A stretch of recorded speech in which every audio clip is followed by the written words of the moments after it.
Hey guys, I'm Chef Seamus Mullen, and I am a huge fan of cooking delicious, healthy food, but that doesn't mean you have to forgo treats. This time of year is the season for making homemade ice cream, but I'm gonna show you a great alternative, honey lavender peach frozen yogurt. Super simple.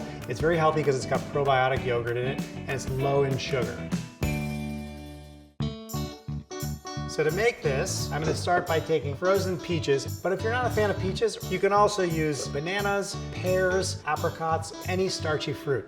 Next, I'm gonna add in my full-fat yogurt, and you can use Greek yogurt if you want as well. And then I've got some raw honey here, a pinch of sea salt, and then the last thing I'm adding in is some dried lavender. If you're not a fan of lavender, you could use thyme, rosemary, mint, or basil. Put the lid on top of the container here. And the trick to this, we're gonna tamp it like a madman and let it go for about 30 seconds.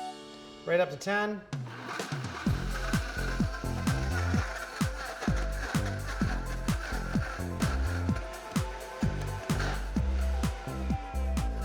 So there we go, 30 seconds.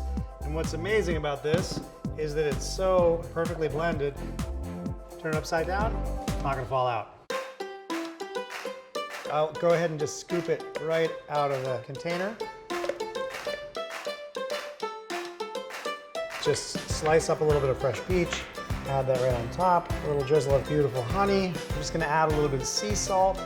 I love the way that the sea salt makes all the flavors of the frozen yogurt pop. So I made this in the 64-ounce container. If you go to Vitamix, you'll see a ton of other recipes and other container options as well. You can make ice cream, lots of other great frozen desserts that are super refreshing.